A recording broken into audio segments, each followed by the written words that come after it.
Was it around the time, though, when you started in Hollywood that you started smoking? Because, of course, the cigarette has become quite synonymous with you. Well, yes, I was a very very unimpressive human being to be called an actress. And I thought, well, maybe if I smoke a cigarette. Barbara Stanwyck started smoking at 9 years old and didn't stop for 73 years. Bette Davis smoked 1.5 million cigarettes in her lifetime. That's 4 packs a day, every day, for 6 decades. Tallulah Bankhead burned through 120 cigarettes daily. 120. That's a cigarette every 12 minutes for 16 hours straight. What you're about to discover isn't just shocking, it will permanently change how you see every classic film, every iconic performance, every glamorous photograph from Hollywood's most celebrated era. Because the smoke you see on screen, that was real. The addiction? Even more real. And the price they paid? Unimaginable. This is the story of 15 legends who lit up the screen and burned themselves to ashes in the process. Number 15. Gloria Swanson. Gloria Swanson was Hollywood royalty when Hollywood barely existed. The silent film goddess commanded $1 million per picture in an era when factory workers earned $20 a week. Her face was cinema's first global brand, her presence dominated every room, and her comeback role in Sunset Boulevard immortalized her as the ultimate symbol of old Hollywood glamour.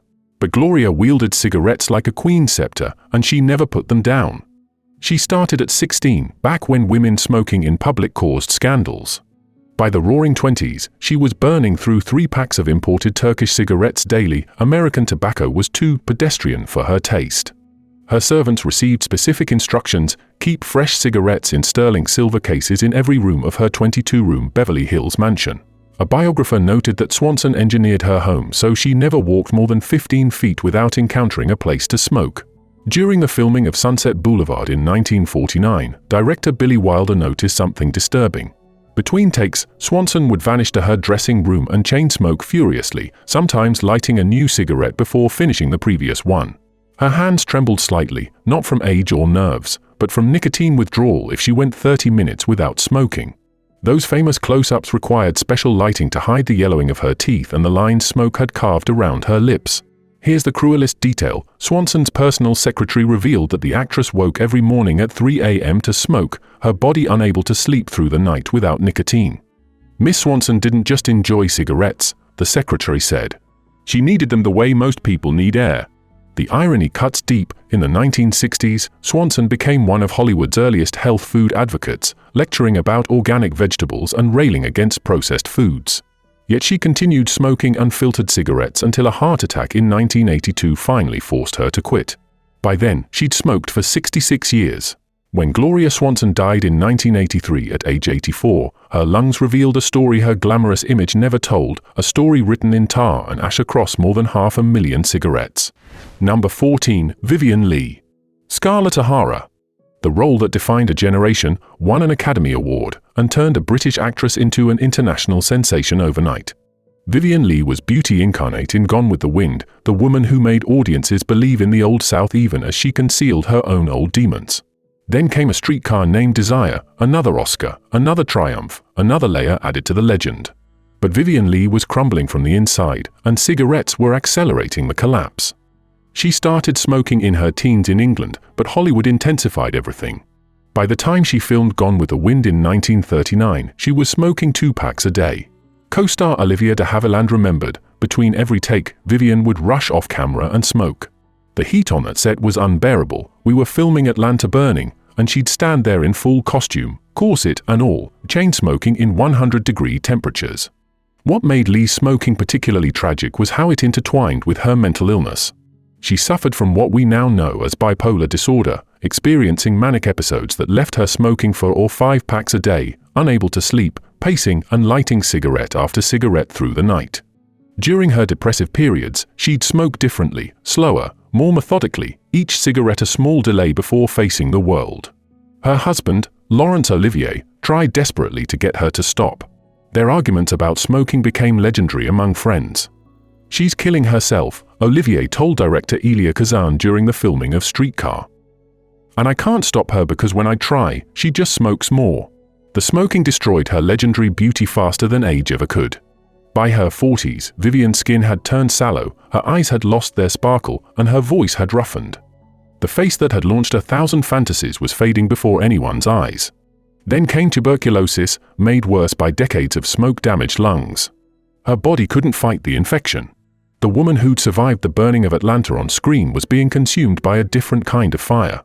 When Vivian Leigh died in 1967 at just 53, tuberculosis got the official blame, but her lungs had been destroyed by cigarettes long before the disease arrived, leaving her defenseless against an infection that healthy lungs might have survived. Number 13. Veronica Lake. That peekaboo hairstyle. Those heavy-lidded bedroom eyes. That voice like honey poured over broken glass. Veronica Lake was film noir made flesh, the perfect femme fatale who smoldered through This Gun for Hire and The Blue Dahlia. At her peak in the 1940s, she was Hollywood's highest-paid actress and the living fantasy of every American GI fighting overseas. But Veronica Lake was drowning in smoke and alcohol, and nobody saw her go under. She started smoking at 14, a rebellious kid who'd already learned that cigarettes made you look older, tougher, more sophisticated. By 20, when Hollywood discovered her, she was hooked on 3 packs daily. Co-star Alan Ladd joked, "Working with Veronica is like acting inside a fog machine." But cinematographers weren't laughing, they constantly had to adjust lighting to cut through the haze she created on set. Lake's smoking was inseparable from her drinking. She'd chain smoke through bottles of vodka, lighting each cigarette from the last. Director Preston Sturges said, Veronica measured time in cigarettes and drinks. She'd say, "I'll be ready in 3 cigarettes, or give me 2 drinks and a smoke to think about it." The addiction aged her catastrophically fast. By her mid-30s, the woman called the most beautiful face in Hollywood looked 50. Her skin had turned sallow, her famous blonde hair had become brittle and damaged from constant smoke exposure, her hands trembled. The studios stopped calling. The fall was brutal and public. By the 1960s, Veronica Lake, the woman who'd once commanded $4,500 per week, was working as a barmaid in Manhattan, serving drinks in the same establishments where her films had once played. Regulars reported she'd smoke constantly during shifts, sometimes going through 4 packs in 8 hours. She'd take her breaks in the alley, lighting cigarette after cigarette, the peekaboo hair now grey and limp, the sultry eyes just tired and afraid. When Veronica Lake died in 1973 at just 50 years old, she weighed less than 90 pounds.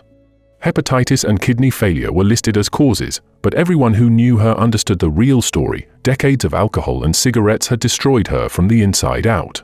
The most beautiful woman in film noir had literally gone up in smoke, and Hollywood barely noticed she was gone. Number 12. Jean Harlow. The original blonde bombshell. The platinum goddess who invented a look Hollywood has spent 90 years trying to recreate. Jean Harlow burned bright and fast, a superstar before she was 21, dead before she was 27. Everyone knows the tragedy of her early death, but almost nobody knows how cigarettes helped write that ending. Here's the disturbing truth: Harlow's own mother encouraged her to start smoking when Jean was just 15 years old. "It makes you look sophisticated," Mama Jean told her daughter, handing her that first cigarette. It was 1926, and Jean Harlow was already being groomed for stardom by a stage mother who saw her daughter as a meal ticket. By the time Harlow signed with MGM, she was smoking 40 cigarettes a day and nearly 2 full packs before she was 20. Studio photographer George Hurrell remembered, Jean was never without a cigarette.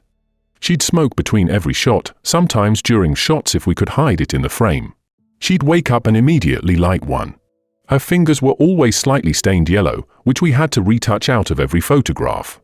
But here's where Harlow's story becomes truly heartbreaking. In early 1937, she began experiencing severe abdominal pain and symptoms of uremic poisoning. Her kidneys were failing. Her Christian Scientist mother refused to allow doctors to treat her, insisting that prayer was the only cure. What almost nobody realized was that Harlow's constant smoker's cough had been masking her kidney disease for months, maybe years. Clark Gable, her co-star in Saratoga, later said, "Baby would cough so hard between takes she'd have to sit down. We all thought it was just the cigarettes. We'd tease her about it. Jean, you're smoking yourself to death, I'd say. Jesus Christ, I had no idea how right I was." By the time doctors finally examined her, over her mother's religious objections, Harlow's kidneys had completely failed. She slipped into a coma on June 6, 1937. She died the next day, 26 years old. Medical experts later suggested that constant irritation from smoking may have masked the symptoms of kidney disease and compromised her body's ability to fight infection. But the cruelest part? When they cleaned out her dressing room at MGM, they found cartons upon cartons of unopened cigarettes, gifts from tobacco companies who'd paid her to endorse their brands, trading on her beauty to sell the very product that helped kill her. Jean Harlow became Hollywood's first blonde bombshell and one of its earliest cautionary tales, a meteor that blazed across the screen and burned out before anyone realized she was already dying. Number 11. Claudette Colbert. Sophistication personified. Effortless elegance. Continental charm wrapped in screwball comedy perfection. Claudette Colbert glided through Hollywood like royalty, never a hair out of place, never a moment of visible struggle. From her Oscar-winning performance in It Happened One Night to her regal turn as Cleopatra, she represented complete control, absolute poise, European refinement in American cinema. But Claudette Colbert smoked 3 packs a day, every single day, for 70 years. She started as a teenager in New York before Hollywood called.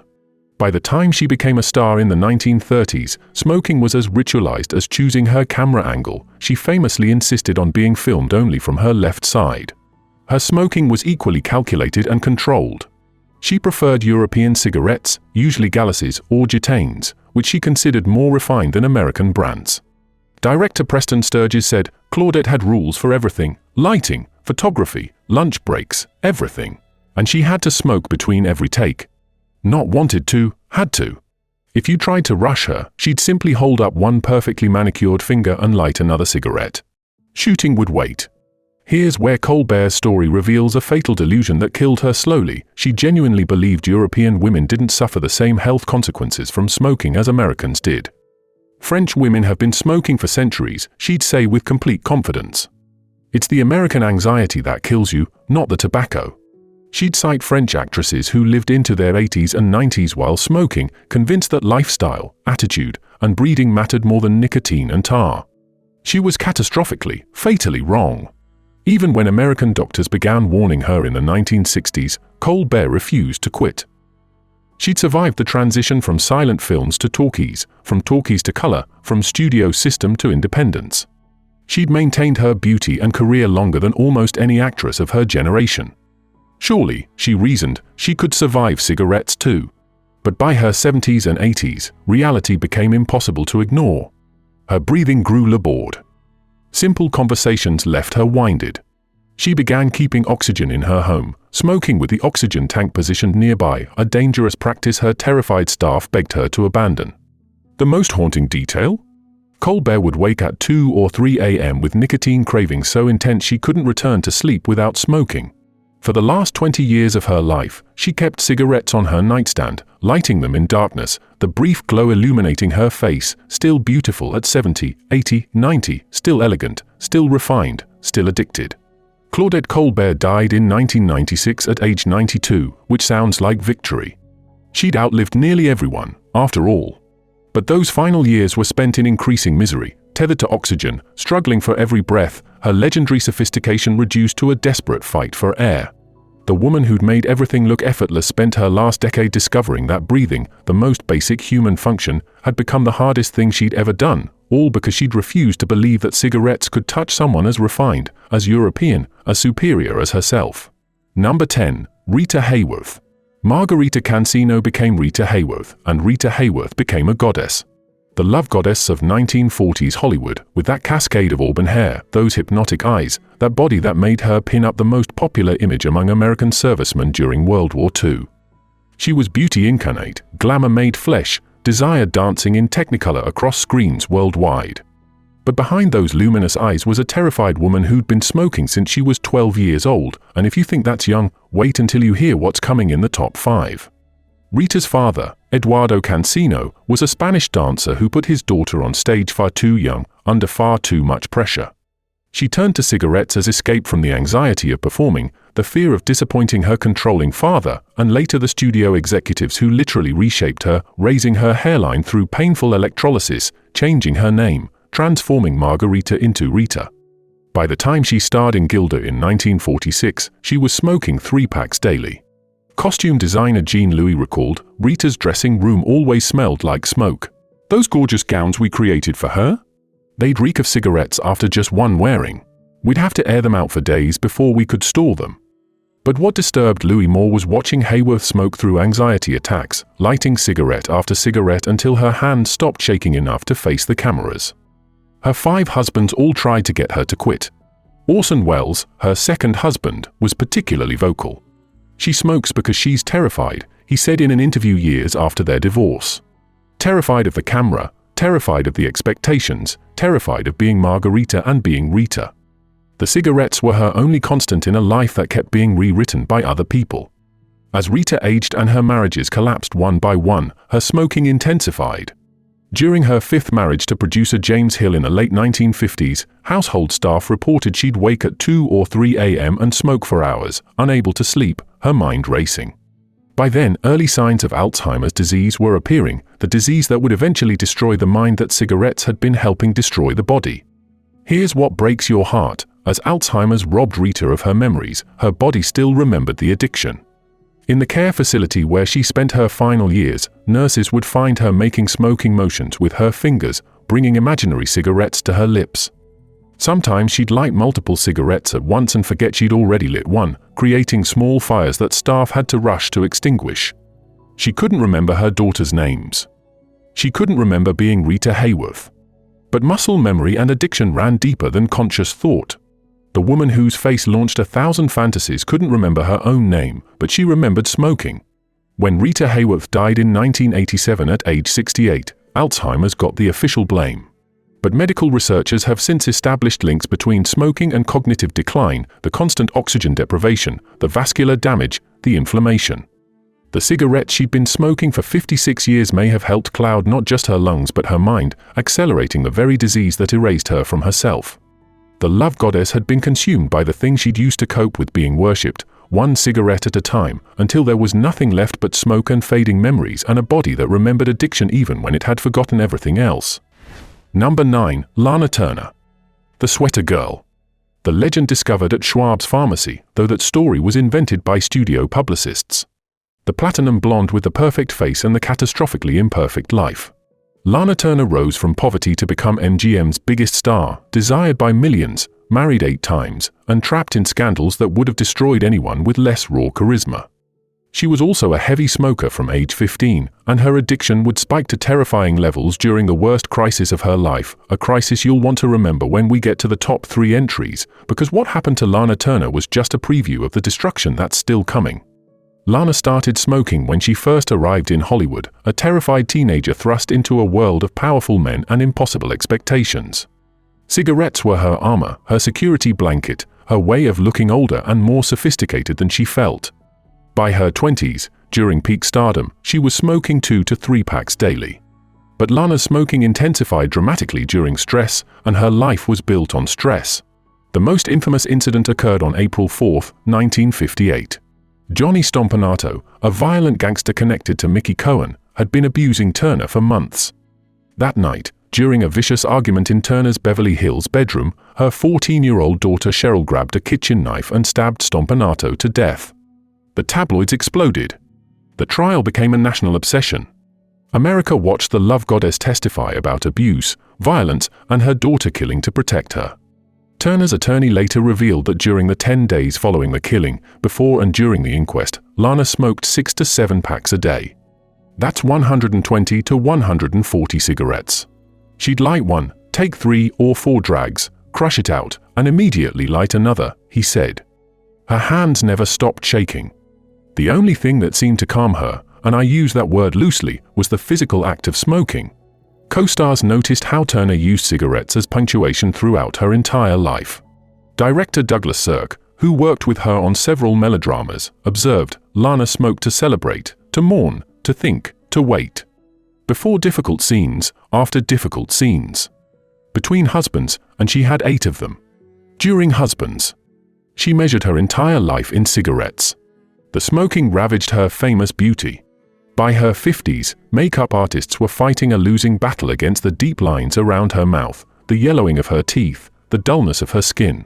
The woman whose face had sold millions in cosmetics and movie tickets was visibly deteriorating, and everyone in Hollywood knew exactly why. In the 1970s, Lana developed throat cancer. The The diagnosis should have been her wake-up call. It wasn't. Even during radiation treatment, staff reported finding her sneaking cigarettes in hospital bathrooms. Just one, she'd whisper when caught. Just one more. The cancer went into remission. She thought she'd beaten it. She kept smoking. It came back in the 1990s, more aggressive, more final. This time there would be no remission, no second chance, no escape. When Lana Turner died in 1995 at age 74, throat cancer had stolen the voice that had captivated audiences and seduced leading men through dozens of Hollywood classics. The sweater girl who'd supposedly been discovered drinking a Coke at a drugstore counter became another name on Hollywood's endless casualty list, a beauty destroyed not by age or scandal or bad marriages, but by the addiction she'd carried since childhood, lighting her way through darkness with 10,000 tiny fires that eventually consumed her whole. Number 8. Mary Astor. 4-time Oscar nominee. Academy Award winner for The Great Lie. The woman who played opposite Humphrey Bogart in The Maltese Falcon and held her own against Bette Davis in The Great Lie. Mary Astor had talent, beauty, longevity, a career that spanned from silent films in 1920 to television in 1964. She seemed to have it all under control. She didn't. And what makes her story particularly relevant to what's coming in our top 5 is this: Mary Astor kept a diary of her addiction, and reading it is like watching someone drown in slow motion while describing every breath. Astor started smoking at 16, introduced to cigarettes by her domineering father who controlled every aspect of her early career. By her 20s, she was smoking 2 packs daily. By her 30s, 3. By her 40s, she was buying cigarettes by the carton and hiding them throughout her house because she was ashamed of how many she went through. Her diary entries, parts of which were later published, reveal the psychology of addiction with brutal honesty. Woke at 3 a.m. again. Couldn't sleep without a cigarette. Smoked in bed, which I've promised myself not to do 100 times. Found burn hole in sheets this morning. One day I'll burn the house down. Tried to quit today. Made it until 11 a.m. The shaking got so bad I couldn't hold my coffee cup. What kind of person can't go for hours without a cigarette? George begged me again to stop. I promised again. I'm smoking while I write this. I'm a liar and a coward and I hate myself, but I can't stop. What's particularly tragic about Astor is that she was incredibly self-aware about her addiction. She understood it was destroying her. She recognized the pattern. She knew she needed to stop, but understanding didn't equal ability to change. The diary becomes a chronicle of failed promises, broken resolutions, and mounting self-loathing. In her 50s, Astor developed emphysema. Her doctor's warning was blunt: stop smoking or you'll be dead in 5 years. She tried. She failed. She tried again. Failed again. The longest she ever managed to quit was 3 weeks, and she described those weeks as 3 weeks of white-knuckle hell that made me understand why people relapse. By her 60s, Astor was on oxygen therapy but still smoking whenever she could disconnect the tubes. Her daughter found her multiple times, oxygen cannula dangling, cigarette burning. She'd tell me she was trying to quit, her daughter later said. And she was. She was always trying. She just couldn't do it. When Mary Astor died in 1987 at age 81, emphysema and heart failure were the official causes. But her diary told the real story: 55 years of addiction she couldn't beat despite intelligence, insight, determination, and dozens of sincere attempts. If you think the stories so far are tragic, brace yourself. The top 7 entries include women who smoked even more heavily, started even younger, and paid even higher prices. Mary Astor's self-awareness couldn't save her. Imagine what happened to women who didn't even have that. Number 7. Tallulah Bankhead. If Hollywood ever created a patron saint of excess, Tallulah Bankhead would be holding court at the altar with a cigarette in one hand and bourbon in the other. The Alabama-born wildcat who conquered Broadway, terrorized Hollywood, and lived every single day like it was her last performance. With that bourbon-soaked voice and razor-sharp wit, she was unforgettable, untamable, and utterly consumed by every addiction available to her. Chief among them, cigarettes. Not just a pack. Not 2 packs. Tallulah Bankhead smoked up to 120 cigarettes a day. Every single day. Think about that number. That's 5 full packs. 1 cigarette every 12 minutes, assuming she slept 8 hours, which she rarely did. She smoked 1 cigarette every 8 to 10 minutes for 16 hours straight. Studio executives, co-stars, lovers, random strangers, everyone who ever met Tallulah described the same scene, a woman perpetually surrounded by smoke, holding court with a cigarette burning between her fingers, another smoldering in an ashtray, and a third tucked behind her ear for good measure. Her Broadway dressing rooms were legendary for being perpetually foggy. One stage manager recalled, "You literally couldn't see Tallulah through the smoke. It was like she was performing from inside a cloud." After her shows, we'd have to air out the theater for an hour before the cleaning crew could go in. During her run in The Little Foxes on Broadway, she went through 4 cartons a week. The stagehands kept a betting pool on whether she'd make it through a performance without a coughing fit. She rarely did. That voice, that legendary, gravel-dragged over broken glass voice that could cut through any room, wasn't a gift. It was damage. Her vocal cords had been shredded by decades of smoke and bourbon. Doctors warned her repeatedly, urgently, desperately that she was destroying her throat. Her response became the stuff of legend, "Darling, they're the only bad habits keeping me alive." She believed it. Without cigarettes and alcohol, she thought, there was no Tallulah. The addiction had become indistinguishable from her identity. In 1964, Bankhead was hospitalized with pneumonia severe enough that she should have died. Even there, flat on her back and struggling to breathe, she bribed orderlies to sneak her cigarettes. Nurses found burn marks on her hospital gowns where she'd fallen asleep mid-smoke. When her sister Eugenia begged her to stop, literally on her knees beside the hospital bed, Tallulah's response was pure defiance. "If I'm going to die, darling, I'm going to die my way." She nearly got her wish.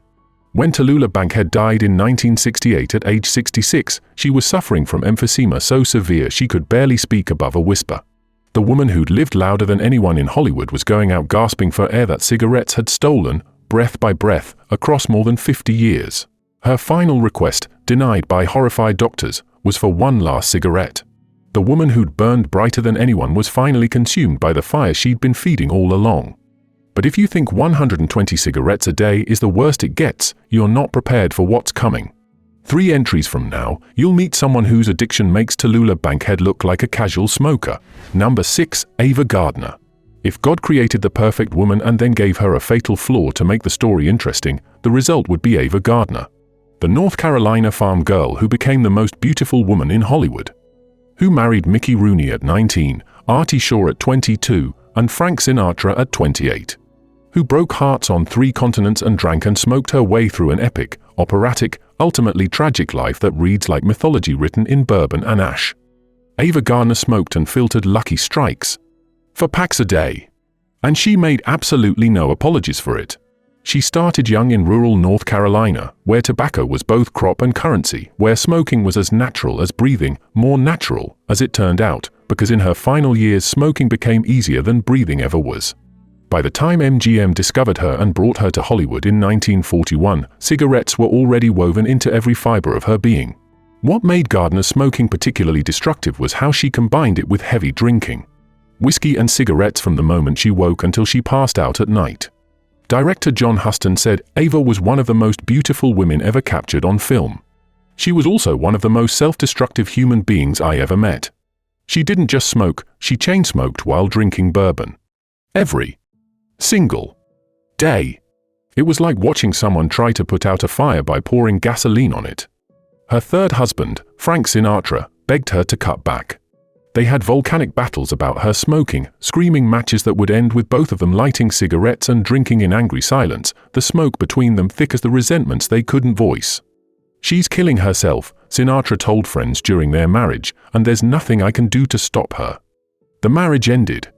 The smoking never did. By the 1970s and 80s, Gardner's legendary beauty had been ravaged by decades of abuse. Her face, once called the most perfect in cinema, had become puffy and deeply lined.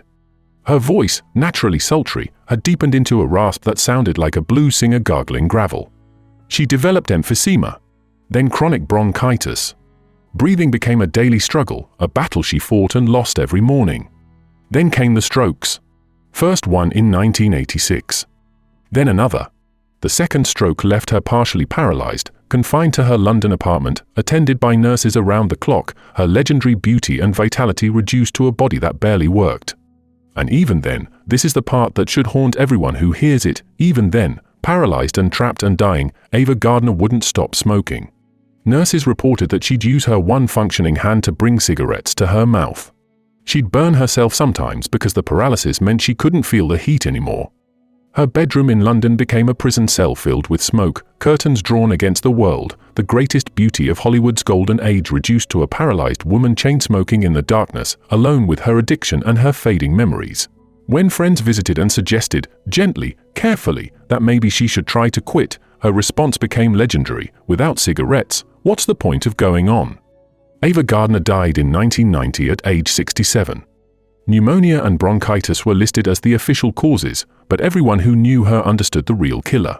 The same smoke that had made her seem mysterious and dangerous on screen, the same cigarette she'd wielded like weapons of seduction, had turned on her with absolute vengeance.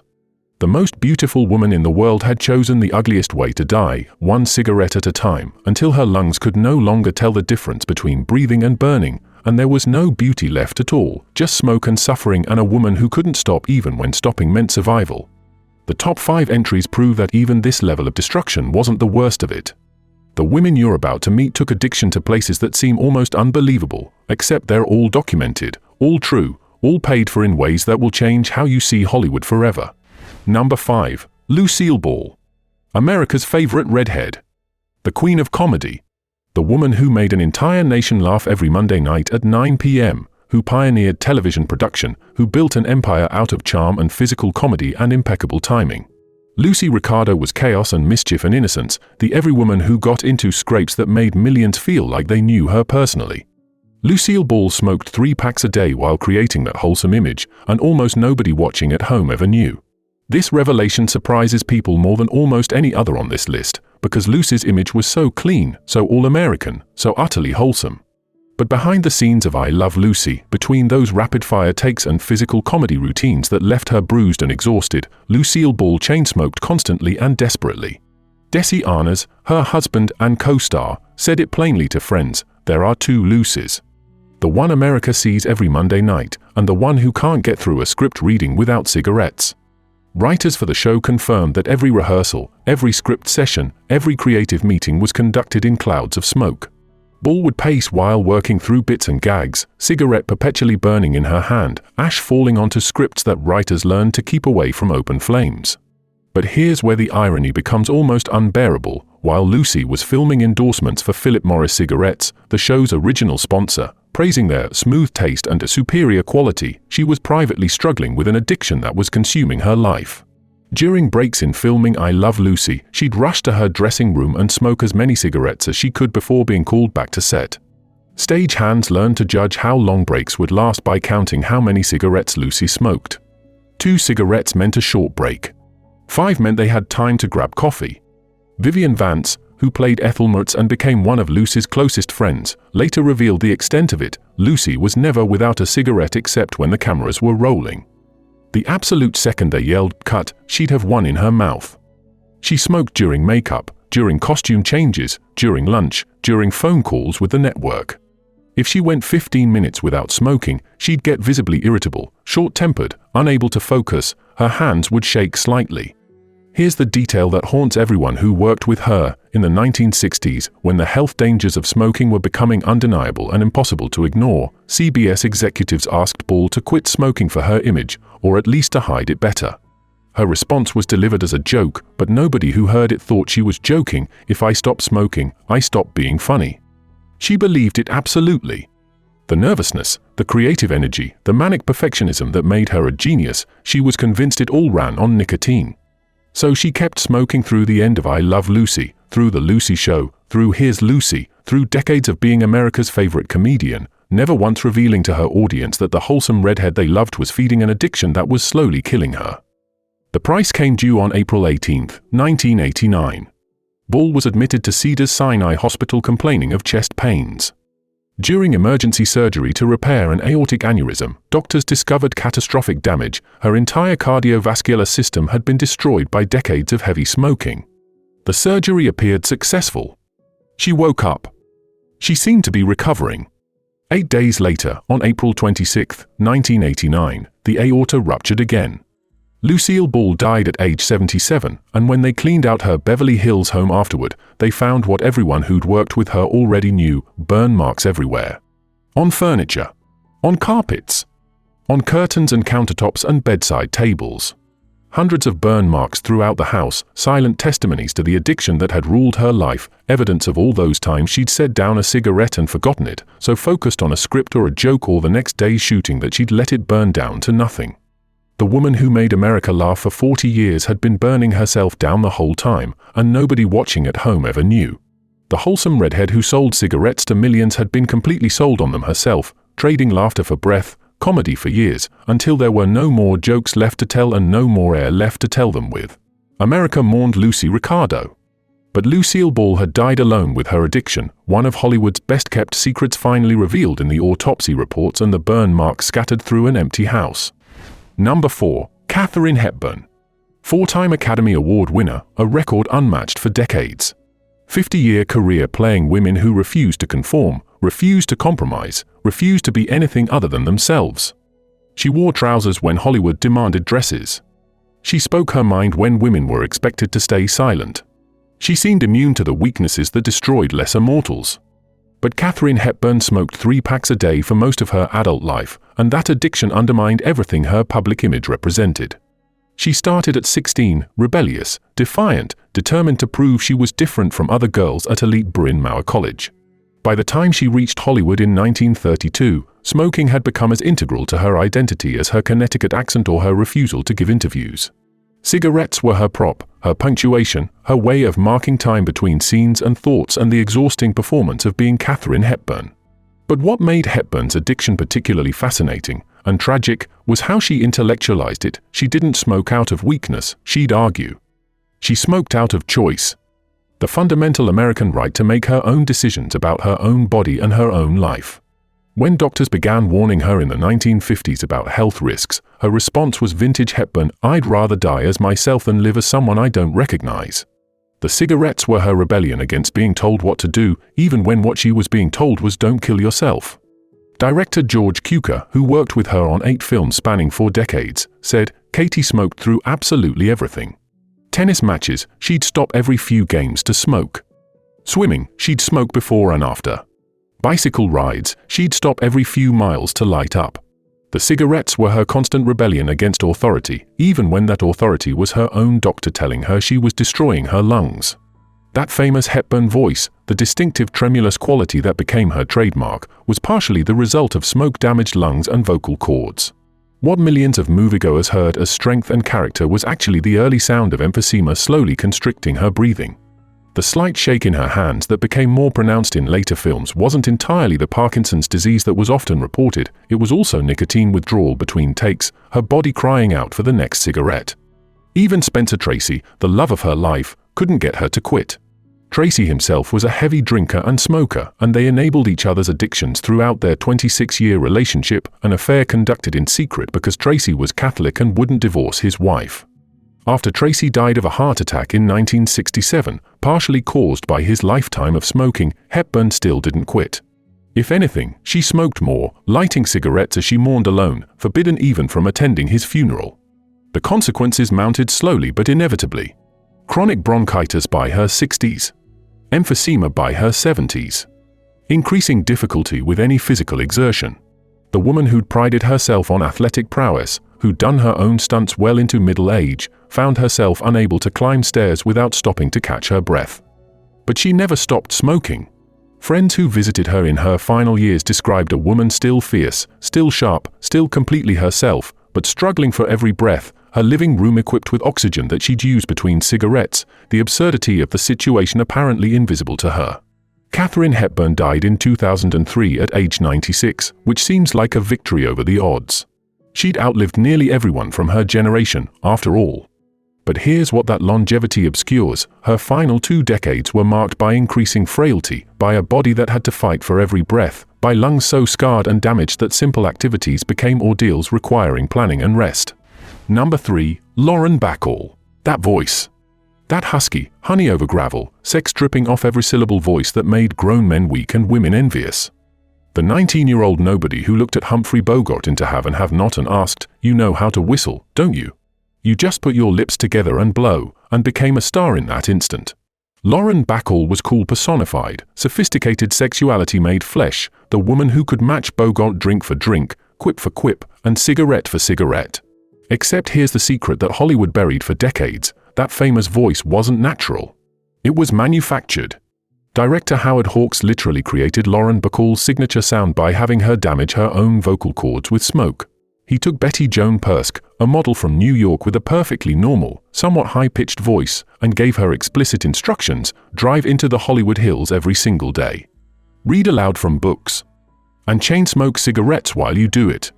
The goal was simple and devastating: deliberately damage your vocal cords, deepen your voice, roughen it into something more mature, more seductive, more marketable. It worked brilliantly. By the time Bacall was 20, her voice had been permanently altered, transformed from that of a girl into something that sounded like a woman who'd lived, who'd experienced things, who knew secrets. By the time she was 30 and married to Bogart, they were smoking 5 packs a day between them. Him, unfiltered Chesterfields. Her, Lucky Strikes. Their marriage was romance conducted in clouds of tobacco that Hollywood photographers made look sophisticated while it was really just slow-motion suicide for two. Their house in the Hollywood Hills smelled perpetually of smoke. Friends who visited described ashtrays in every room, overflowing constantly. Bogart and Bacall would sit up late into the night, drinking and smoking and talking, their love affair inseparable from their shared addictions. But then Bogart got sick. Throat cancer, diagnosed in early 1956. It moved with horrifying speed, eating through his throat and esophagus like acid. The cigarettes that had been part of his tough guy image, part of the Rick Blaine mystique, part of the Sam Spade cool, became the weapons that killed him. He died in January 1957, just 57 years old, his body consumed by the addiction he and Bacall had shared like a sacrament. After Bogey died, she told friends years later, "Cigarettes were my only comfort." She chain-smoked through the grief, through the terror of raising their 2 young children alone, through the loneliness of being a widow at 32. The same cigarettes that had given her the voice that made her famous had become her crutch, her companion, her last connection to the husband she'd lost. She continued smoking for decades after Bogart's death. Through the 1960s, the 70s. Even as the medical evidence became undeniable, even as friend after friend from her generation died from smoking-related diseases, even as her own health began to show the damage, old Hollywood friends would visit and beg her to quit. She'd light another cigarette and change the subject. The turning point finally came in the mid-1970s when Bacall suffered a serious heart scare. Only then, 30 years after Howard Hawks had told her to start smoking, nearly 20 years after watching Bogart die from throat cancer, only then did Lauren Bacall finally quit. But the damage was done. Irreversible. Permanent. That famous voice grew even more raspy with age, no longer sultry and seductive but damaged and labored. In her final years, she required oxygen therapy. Simple conversations left her short of breath. The voice that had made her famous had become the evidence of what it had cost her. When Lauren Bacall died in 2014 at age 89, stroke was listed as the official cause. But everyone who knew her story understood the fuller truth: the voice that launched her career had been created through deliberate self-harm. Number 2. Joan Crawford. Joan Crawford didn't just live life, she performed it. Every gesture calculated, every appearance staged, every public moment controlled down to the smallest detail. She built herself from absolutely nothing, from Lucille Lesueur to Billy Cassin to finally Joan Crawford, a name MGM let the public choose through a magazine contest. But behind the perfect makeup, the perfect clothes, the perfectly controlled public image, Joan Crawford was burning through 3 packs of cigarettes every single day, and the contradiction between her public perfection and private destruction tells you everything you need to know about what Hollywood cost the women who built it. The cigarettes were her dirtiest secret in a life that was entirely about clean surfaces. Crawford was pathologically obsessive about cleanliness, scrubbing her hands until the skin was raw and bleeding, cleaning her mansion until it sparkled, demanding perfection in every visible aspect of her life, terrorizing her household staff and her adopted children with impossible standards of order and hygiene. Yet she was poisoning her lungs every day, creating an internal mess that no amount of scrubbing could clean, a corruption she couldn't bleach away no matter how hard she tried. Photographers received strict, absolute instructions: never photograph Miss Crawford smoking. She wanted the world to see elegance, control, perfection, not dependency. Not weakness. But off-camera, her fingers were permanently stained yellow from nicotine. Her couturier gowns, custom-made, costing thousands of dollars, were regularly ruined by cigarette burns. Her dressing rooms reeked of smoke despite her mania for cleanliness and her staff's desperate attempts to air them out. Her adopted daughter Christina later revealed the full extent of the addiction in her memoir Mommy Dearest, a book that scandalized Hollywood but told truths that everyone who'd worked with Crawford already knew. Crawford would wake up multiple times every night to smoke, unable to sleep more than 2 or 3 hours without nicotine. She'd pace through her mansion at 2 a.m., 3 a.m., 4 a.m., smoking and planning the next day's performance as Joan Crawford, the woman the world saw who had nothing to do with the woman chain-smoking alone in the darkness. The most telling moment came during her marriage to Pepsi-Cola CEO Alfred Steele in the 1950s. Steele was genuinely concerned about her health, begged her to quit or at least cut back. Crawford's response became legendary among those who knew her: "I'd sooner divorce you than my cigarettes." She wasn't joking. The marriage ended with Steele's death from a heart attack in 1959. He was also a heavy smoker. Crawford inherited his position on the Pepsi board and continued smoking, now representing a soft drink company to the world while privately destroying herself. By the 1960s, the smoking had visibly, undeniably aged her. The face that had been so perfect, so carefully maintained, required more and more makeup to look even acceptable. Her skin had turned sallow and lined. Deep crevices had formed around her mouth, what Hollywood makeup artists called smoker's wrinkles, created by the repeated pursing of lips around cigarettes thousands of times over decades. The damage was becoming impossible to hide. She fought back with increasingly dramatic makeup, harsh, mask-like, almost grotesque in close-up. She demanded softer lighting, fewer close-ups, more forgiving camera angles. The camera that had loved her for 40 years was now her enemy, revealing what all the cigarettes had done to the face she'd spent her entire life trying to make perfect. Her voice deepened, roughened, lost the musical quality it had once possessed. What had been sultry became harsh. What had been distinctive became damaged. But she kept smoking, kept hiding it from the public, kept maintaining the illusion of control while the addiction controlled every aspect of her life. When Joan Crawford died in 1977 at age 73, heart attack was listed as the official cause. But her lungs showed decades of catastrophic damage. Her cardiovascular system had been destroyed. The autopsy revealed what she'd spent her entire life trying to hide. The woman who'd presented such a perfect, controlled image to the world had been secretly destroying herself all along, one cigarette at a time. The saddest part? Even at the very end, Crawford was alone with her cigarettes. Her children didn't come. She'd written 2 of them out of her will with the devastating line, for reasons which are well known to them.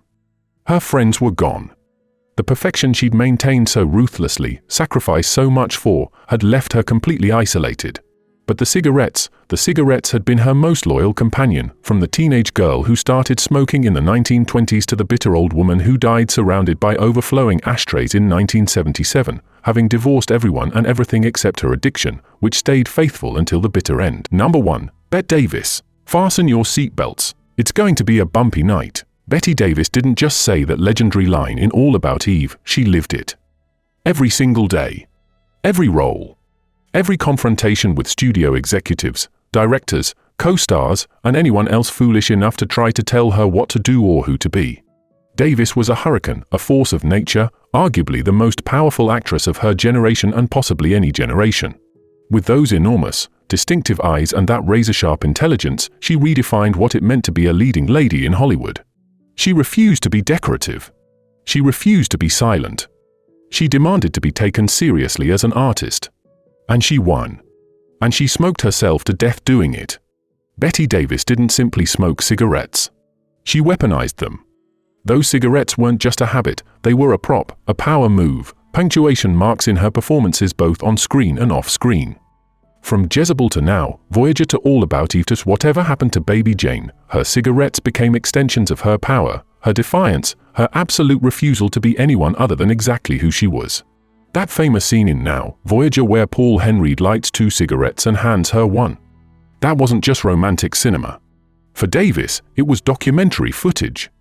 She'd been lighting 2 cigarettes at once in real life for years, one to smoke immediately, one to have ready when the first burned down, because God forbid she should go 60 seconds without nicotine. At her peak, and we have documentation of this from multiple sources, Bette Davis was smoking 4 packs a day. 4 packs. 80 cigarettes. That's 1 cigarette every 12 minutes if she slept a full 8 hours, which she rarely did. When she was working, and she was almost always working. She'd smoke one cigarette every 8 to 10 minutes for 16 hours straight. Do the math. That's approximately 100 to 120 cigarettes on heavy work days. Her daughter B.D. Hyman later wrote in her memoir, "Mother measured her entire life in cigarettes, not minutes or hours. I'll be down in 2 cigarettes, she'd say. Or, give me 3 cigarettes to think about that. Or, we'll start in 4 cigarettes." Time didn't exist for her. Only cigarettes existed. The addiction shaped absolutely everything about her. Her voice, that distinctive, clipped, rapid-fire delivery that could cut through steel, was partly the result of smoke-damaged vocal cords. The slight rasp that made her sound so commanding and authoritative wasn't natural or trained. It was smoke damage. Her hands, always expressive and dramatic, became even more so because they were always holding a cigarette, using it to emphasize points, to claim physical space, to dominate scenes even when she wasn't speaking. Co-stars learned quickly to work around the smoke. On the set of All About Eve in 1950, director Joseph L. Mankiewicz had to wait between takes for the smoke to clear enough for proper lighting and focus. George Brent, who worked with her on 11 films over the years, said acting with Bette meant acting in a permanent fog. She never stopped smoking. Never.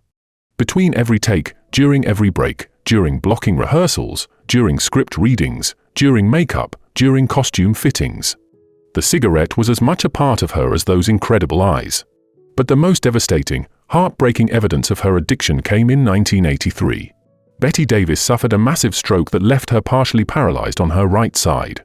She was in intensive care, fighting for her life. Half her face didn't work.